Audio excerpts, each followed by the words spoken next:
Ẹ kú dédé àsìkò yìí gbogbo ibi tí ẹ ti ń gbọ́ mi, ẹ jẹ́ kí a gbàdúrà. Baba ayérayé, nínú àwọn ọ̀run a dúpẹ́ fún àánú ńlá àti àrígbà àti oore ọ̀fẹ́ tí kò ṣe fowó rà láti tún rí ọjọ́ àbámẹ́ta mìíràn nínú oṣù kẹfà. Àṣeyín lọ́ba Ọlọ́run aláàánú wa. A sì gbàdúrà wípé ọ̀rọ̀ tí a ó gbọ́ lè ní kó ṣe ayé àti ọkàn wa ní rere, kó má ṣe lòdì sí wa ní ọjọ́ ìdájọ́, nítorí tí a gbàdúrà lórúkọ Jésù Kristi Olúwa wa. Àmín.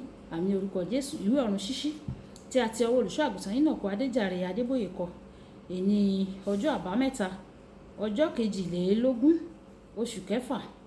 Àkòrí tí a ó gbéyẹ̀wò sọ wípé àjíǹde kìíní. Àjíǹde kìíní. A mú àkọ́sórí wa nínú ìwé ìfihàn orí 20 ẹsẹ̀ ìkẹfà. Ìfihàn orí 20 ẹsẹ̀ ìkẹfà. Olùbùkún àti mímọ́ ni ẹni tí ó ní ipa nínú àjíǹde kìíní náà. Lórí àwọn wọ̀nyí, ikú ẹ̀kejì kò ní agbára, ṣùgbọ́n wọn ò jẹ́ àlùfáà Ọlọ́run àti ti Kristi, wọn ò sì máa jọba pẹ̀lú rẹ̀ ní ẹgbẹ̀rún ọdún. Nígbà tí a ó mú Bíbélì kíkà wa nínú ìwé ìfihàn bákan náà orí 20 ẹsẹ̀ ìkẹrin dé ìkẹfà. Mo sì rí àwọn ìtẹ́, wọ́n sì jókòó lórí ìtẹ́ wọn. A sì rí ìdájọ́, a sì fi ìdájọ́ fún wọn. Mo sì rí ọkàn àwọn tí a ti bẹ́ lórí nítorí ẹ̀rí Jésù àti nítorí ọ̀rọ̀ Ọlọ́run, àti àwọn tí kò sì foríbalẹ̀ fún ẹranko náà àti fún àwọn àwòrán rẹ̀, tàbí tí kò sì gba àmì rẹ̀ ní iwájú wọn àti ní ọwọ́ wọn. Wọ́n sì wà láàyè, wọ́n sì jọba pẹ̀lú Kristi ní ẹgbẹ̀rún ọdún. Àwọn òkú ìyókù kò wà láyé mọ́ títí ẹgbẹ̀rún ọdún náà yóò fi pé o. Èyí ni àjíǹde ìkíní. Olùbùkún àti ẹni mímọ́ ni ẹni tí ó ní ipa nínú àjíǹde ìkíní náà. Lórí àwọn wọ̀nyí, ikú kejì kò ní agbára, ṣùgbọ́n wọn ò jẹ́ àlùfáà Ọlọ́run àti ti Kristi, wọn ò sì máa jọba pẹ̀lú rẹ̀ ní ẹgbẹ̀rún ọdún.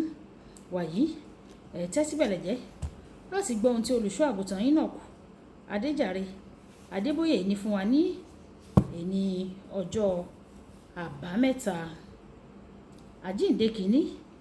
Ó jẹ́ àkòrí tí a kì í sábà wàásùn nínú ìjọ. Èyí sì jẹ́ ohun tó yẹ, nítorí kì í ṣe ohun tí èyíkéyìí olùṣọ́ àgùntàn yóò rọ àwọn ọmọ ìjọ láti kópa nínú rẹ̀. Ó yẹ kí gbogbo ènìyàn kí wọ́n ní àfojúsùn láti di ẹni ìgbàsókè nígbà tí Jésù Kristi bá dé láti kó àwọn àyànfẹ́, àwọn tó kù lẹ́yìn ìgbàsókè, ní àǹfààní tó kéré jọjọ láti jẹ́ ọ̀run rere o. Nítorí náà, ìyẹn máa jẹ́ ìwà òmùgọ̀ láti fi ìgbàsókè tàfàlà. Àjíǹde kìíní jẹ́ àǹfààní ìkẹyìn tí a ó fún àwọn tó pàdánù ìgbàsókè lẹ́yìn tí ìgbàsókè ti ṣẹlẹ̀, tí aṣòdì sí Kristi ti gba ìjọba lórí ilẹ̀ ayé. Yóò gbé òfin kan kalẹ̀ tí yóò pa á ní dandan fún gbogbo ènìyàn ní ayé láti fi orí balẹ̀ fún ẹranko náà kí wọ́n sì gba àmì rẹ̀. Àfiwé ni a fi kọ ìwé ìfihàn. Nítorí náà, má ṣe rò pé fífi orí balẹ̀ fún ẹranko náà ó túmọ̀ sí pé ẹranko kan yóò wà lórí ìtẹ́ o. A ó wá fi ipá mú àwọn ènìyàn láti forí balẹ̀ fún. Èyí túmọ̀ sí pé a ó fi ipá mú àwọn ènìyàn láti gbọ́ràn sí ẹranko náà. Mo gbàdúrà pé ìwọ kò ní wà lórí ilẹ̀ ayé o láti ní ìrírí yẹn o, ní orúkọ Jésù. Àmín.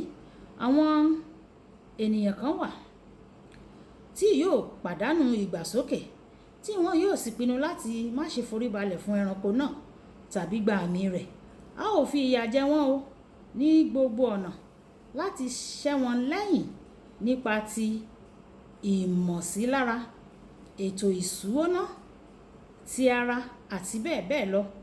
Ohun tó tún wá burú sí ni pé á fẹ́rẹ̀ jẹ́ pé gbogbo ènìyàn tó wà nínú ayé ni wọn yóò máa sin ẹranko náà. Nítorí náà, wọn yóò jẹ́ ẹni tó dá wà ní ayé tó rí rádaràda. Kò ní sí àwọn ìpàdé ìjọ tàbí àpéjọpọ̀ kankan, nítorí á fẹ́rẹ̀ jẹ́ pé gbogbo ènìyàn nínú ìjọ ni a ti gbà sókè. Kò sì ní sí olùṣọ́ àgùntàn láti lù wọ́n lọ́gọ ẹnu. Bẹ́ẹ̀ ni kò sì ní sí arákùnrin tàbí arábìnrin láti fún wọn ní okun yóò jẹ́ àwọn nìkan lòdì sí ayé àti ìjọba rẹ̀. Yóò le gan o. Ọ̀pọ̀ àwọn ènìyàn tó pinnu láti má ṣe sin ẹranko náà yóò padà bọ́hùn, tí wọn yóò sì parí rẹ̀ sí ọ̀run àpáàdì. Àwọn tó bá dúró lórí ẹsẹ̀ wọn ni aṣòdì sí Kristi yóò bẹ́ lórí. Ẹ̀wẹ̀, nígbà tí Jésù bá dé pẹ̀lú àwọn àyànfẹ́ láti ṣẹ́gun èṣù, yóò fún wọn ní àǹfààní mìíràn láti gba ìdájọ́. Wọn yóò sì wà pẹ̀lú rẹ̀ láti jọba fún ẹgbẹ̀rún ọdún lórí ilẹ̀ ayé. Olùfẹ́, jọ̀wọ́ ayé rẹ fún Jésù Kristi tí o kò bá tí ì ṣe bẹ́ẹ̀, kí o sì farajì fún un nípa gbígbé ní mímọ́ fún ìyókù ayé rẹ. Torí nígbà tí àkókò rẹ láyé yìí bá tó, tàbí tí Jésù bá padà dé, ìwọ yóò wà pẹ̀lú rẹ̀ láì nílò láti ní ìrírí wàhálà kìíní. Kókó ọ̀rọ̀: yóò nira gidi láti dé ọ̀run rere lẹ́yìn ìgbàsókè o. Bẹ́ẹ̀ sì ni ó jẹ́ ìwà aṣiwèrè láti pàdánù rẹ̀. Gbé ní mímọ́ o nísinsìnyí láti lè ní ìdálójú ayé rẹ ní ọ̀run rere. Jẹ́ kí a sọ pé bàbá mi, Olúwa jọ̀wọ́, ohunkóhun tó bá máa ná mi láti dé ọ̀run rere, Olúwa fún mi ní oore ọ̀fẹ́ láti san ìdíyelé rẹ̀. Olúwa, ohunkóhun tí yóò ná mi láti bá ọ jọba láti dé ọ̀run rere, Olúwa jọ̀wọ́ fún mi ní oore ọ̀fẹ́ rẹ̀. Olúwa, mo kọ̀ láti wà láyé nígbà tí aṣòdì sí Kristi bá dé o. Olúwa jọ̀ọ́ fún mi ní oore ọ̀fẹ́ kí n bá ọ jọba o. Má jẹ́ kí n pàdánù ìgbàsókè rẹ o. Olúwa yóò ràn wá lọ́wọ́ ní orúkọ Jésù. Olúwabùkọ́lá Ayako ní orúkọ mi. Ẹ máa bá mi share, ẹ máa like, kẹ máa comment kí àwọn ènìyàn lè jẹ àǹfààní ọ̀run ṣíṣí Yorùbá. Ó dàbọ̀.